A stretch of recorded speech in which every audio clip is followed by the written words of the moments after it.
ब्राह्मण को धन केवल भिक्षा, ब्राह्मण को धन केवल भिक्षा, ब्राह्मण को धन केवल भिक्षा। किसने कहा कि मैं गरीब हूं? एक ब्राह्मण के पास जो धन होना चाहिए वो धन मेरे पास है। एक ब्राह्मण के पास जो धन होना चाहिए, ब्राह्मण का धन है उसकी विद्या, उसका ज्ञान, उसका भजन, उसकी भक्ति, उसका त्याग, उसका तप, उसका स्वाध्याय, ये सब मेरे पास है। ठीक है, दुनिया का कूड़ा कचरा मेरे पास नहीं है, लेकिन सुशीले याद रख, जो मेरे पास है मेरे साथ जाएगा, लेकिन जो दुनिया के पास है ना वो यहीं छूट जाएगा। देखो, भिक्षा में जो कुटिया में आ जाए बस वही मेरा धन है, लेकिन पतिदेव तो भिक्षा भी नहीं आती। और अगर भिक्षा आ भी जाए ना तो पकाने के लिए पात्र घर में नहीं, क्योंकि टूटी तवा और फूटी कठौती। तवा टूट गया, कठौती माने परात फूट गया। इसलिए एक बार जरूर जाओ। जब बार बार कहा द्वारिका जाओ जी, द्वारिका जाओ जी, तो सुशीला सुदामा जी को लगा कि आज मेरी सुशीला नहीं बोल रही है, कोई और बोल रहा है। मेरी सुशीला कभी हठ नहीं करती थी।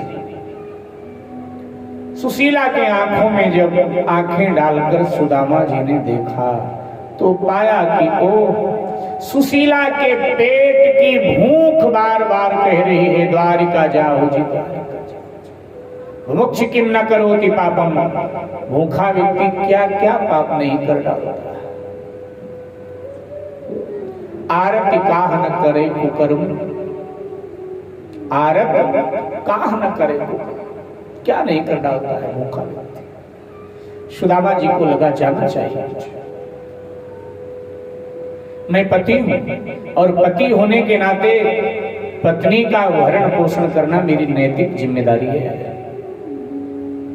बोले सुशीले जाने को मैं चला जाता है, लेकिन कुछ जगह खाली हाथ जाना नहीं चाहिए।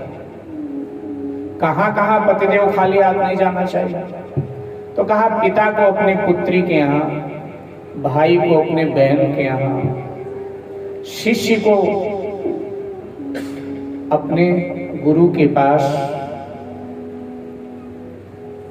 यजमान को अपने पुरोहित के पास, साधु संत के पास, भगवान के मंदिर, भगवान के कथा में खाली हाथ नहीं जाना चाहिए। बालक के पास, छोटे बच्चे के पास खाली हाथ नहीं जाना चाहिए। अच्छा, एक बात और बताइए, बताऊं या रहने? बता तो दूंगा, लेकिन घर में झगड़ा मत करना पति के साथ। ये जो इतनी बातें सुदामा जी ने शास्त्र की गिनाई कि बेटी के घर, बहन के घर, गुरु के पास, बालक के पास, राजा के पास, आज की भाषा में अधिकारी के पास, भगवान के मंदिर कथा में, पंडित साधु संत के पास और पत्नी के पास, इतने जगह खाली हाथ नहीं जाना चाहिए। पत्नी के पास भी आया, खाली हाथ नहीं जाना चाहिए, कुछ भेंट उपहार लेके जाना चाहिए। अब इसका मतलब ये नहीं कि कल से, आज कथा समाप्त हो ही जाएगी, कल से शाम को जब पतिदेव घर आए तो आप आकड़ कर खड़े हो जाओ कि शास्त्र कहते हैं खाली हाथ नहीं आना चाहिए, तुम खाली हाथ कैसे आए, मेरे लिए उपहार लाओ। इसका अभिप्राय ये नहीं कि रोज पति शाम को आवे तो तुम्हारे लिए उपहार लाओ, ऐसा नहीं। हाँ, आपके पतिदेव लखनऊ गए हैं, आगरा गए हैं, जयपुर गए हैं, कोलकाता गए हैं और वहां से लौटे, बच्चों के लिए कुछ लाते हैं तो पत्नी का ध्यान भी रखना चाहिए कि वहां की कोई वस्तु जो प्रसिद्ध हो वो पत्नी के लिए भी लाए। जयपुर गए हैं तो जयपुर का घाघरा जरूर लेकर आवे पत्नी के लिए, और कहें कि मैं तेरे लिए लाया हूं करवा चौथ वाले दिन तो पहन लेना इसको। तो पत्नी भी बड़ी राजी हो जाएगी, प्रसन्न हो जाएगी और 10 जगह वो कहेगी कि हमारे वो गए थे जयपुर, क्या बढ़िया घाघरा मेरे लिए लेकर के आया। तो लाना चाहिए। तो सुदामा जी ने कहा कि देखो कृष्ण बहुत बड़ा राजा है, अब हम एक राजा के पास जा रहे हैं और खाली हाथ जाए, ये तो शोभा नहीं देता है, शास्त्र मना करता है, कुछ भेंट उपहार तो होना चाहिए। सुशीला जी ने कहा जी मैं प्रबंध करती हूं। सुशीला जी अपने पड़ोसन के घर गई, कहा कि बहन मेरे घर में चावल खत्म, थोड़े से चावल मिल जाते तो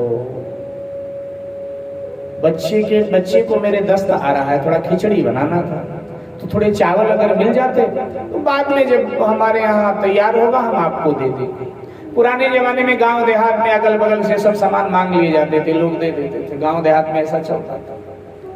अब वो पड़ोसन थोड़ी तेज तर्रार थी और सुदामा जी के घर के हालत से भी परिचित थी, उसको लगा चावल दे दूं ये ना दे पाए, फिर बार बार मांगोगी तो लोग कहेंगे गरीब ब्राह्मणी को तंग कर रही है। तो अच्छे चावल तो दिए नहीं, बेकार से कुछ टूटे से चावल खराब से पड़े थे, चिड़ियों को कहीं डालना था उसको, तो बांध के एक पोटली में रख रखा था एक चिथड़े कपड़े में, तो वही ला करके पकड़ा दिया, ब्राह्मणी पड़तानी ये ले जाओ, और मर्जी होगी तुम्हारी वापस कर देना और मर्जी होगी मत वापस करना, तुम पड़तानी हो, थोड़ा एहसान भी दिखा था।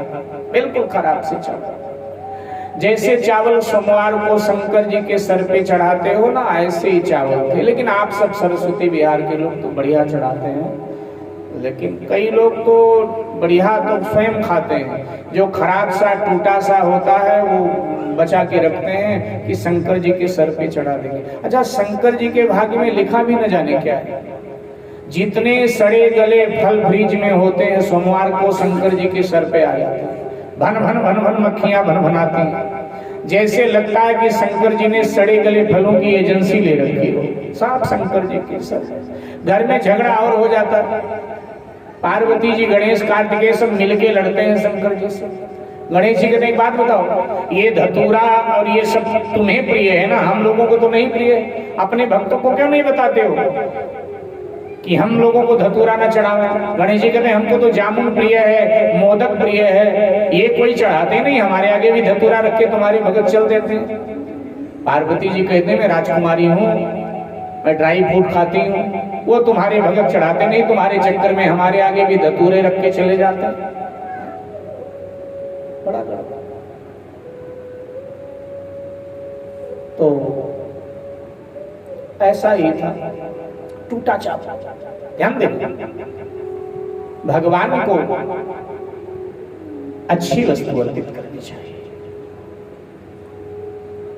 जो भी आप दान पुण्य करते हैं अच्छी वस्तु, साल में एक बार दान करो, जब करो बढ़िया दान करो, जो जिसको आप दे रहे हो ना उसका मन भीतर से प्रसन्न हो गया तो भले ही उसने मुंह से नहीं कहा कल्याण हो, लेकिन कल्याण आपका कोई रोक ही नहीं सकता, सामने वाला संतुष्ट हो जाए कि अच्छी वस्तु दी, बढ़िया वस्तु।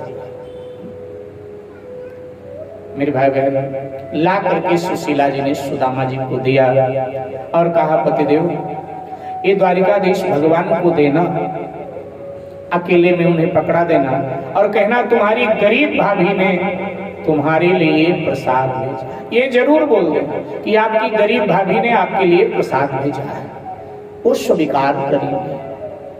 जब वो सबरी के जूठे बेर खा लेते हैं, जब विदुरानी के बिना नमक के साग और केले का छिलका खा लेते हैं, तो मेरे चावल को वो जरूर स्वीकार करें। यहां से मेरे भाई बहन सुदामा जी चल पड़े द्वारिका की ओर, गुनगुनाते हुए जा रहे हैं सुदामा जी।